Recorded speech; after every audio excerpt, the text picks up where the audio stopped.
of Adar, Gimel Adar, marks the Kilula of a great Moroccan rabbi. His name was Rabbi Baruch Assbag Z'tl Libracha. Now, he passed away in the year 1946. We're talking about 79 years ago, here from the time of recording in 2025. Now, he was born in an area called Marrakesh in Morocco, which had a very great Torah Jewish community. His father was a great person. His name was Rav Shlomo. And naturally, Marrakesh is in Morocco, and we've spoken about in this series probably about nearly 200 rabbis that actually came from Morocco. Now, it's interesting. Over there in Morocco, he would learn Torah from the great rabbis of that area and would receive his rabbinic ordination in Marrakesh, respectively, at a later stage. He would become known as a great Kabbalist, let's just say, rendering different Jewish laws, a posek halacha, and he would serve as a chief rabbi in the area called Saafi.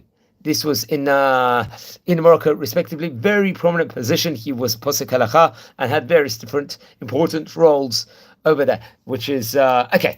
So his Torah teachings are cited in many of the books of the great rabbis of his generation, including the Rabbi Yosef Meshash, a rabbi we've spoken about on various occasions before, great Moroccan rabbi, and Rab Yosef ben Naim, and also Rabbi David Saba. These were really great rabbis of the highest caliber, and they would really quote his different teachings and really use his material, especially along with many other great rabbis. Now, he would get married to his wife's name was Rabbanit Chanina. I think she came from the house of Mishpachat Yemini, Ish Yemini, if I'm not mistaken. Now, come with the year 1884, he would establish in the city of Saafi a yeshiva called Etz Chaim, Yeshivat Etz Chaim, very great yeshiva. And he would actually have part of the yeshiva Rabbi Shimon Baruch Ochayon, another great rabbi of his time, another rabbi we have spoken about on various occasions before. He would teach over there, and I think he would also stay at a part of time in his house, and very much they corresponded within regards to the learning in of itself. Then, obviously, with a lot of teachings over there, he would live. I'm not so sure exactly the dates when he actually was born, but he passed away in the year 1946. It was, so he must have lived, I would say, at least probably 85 years, if not longer. But please, if anyone knows the exact dates when he was born, I would really appreciate it. And he left some really great works, including the Minchat Moshe, which was, I believe,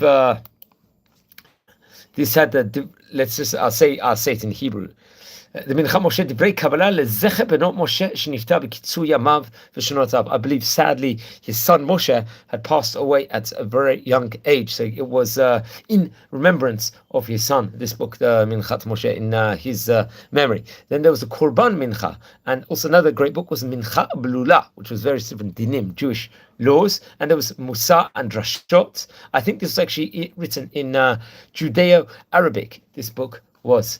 And I would recommend everyone to look into that. He gave various different teachings, just among his teachings from various different books. For example, in Sefer Rashi Besamim, I think, which had Chiddushim on the Tanakh, by Rabbi Baruch Assbag. This was a writing he actually did, I think, which was in Casablanca between the years 1945 to 1946. He would talk about the inyan of Ahavat Yisrael, love for your fellow Jew. He really did see how important this actually was. Talked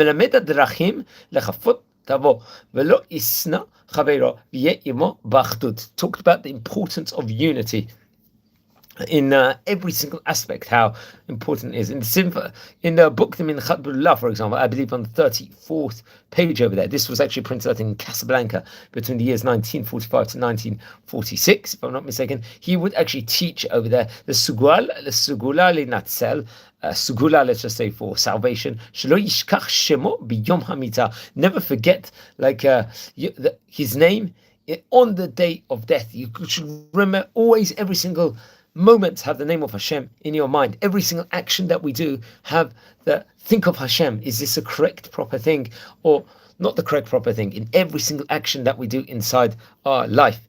Another interesting thing from the book, the Korban Mincha, for example. He talks about the importance of tzedakah and chesed, charity and kindness over there.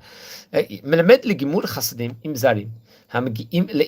People that are strangers inside the city, he will teach how important it is to actually embrace them, to bring chesed upon them.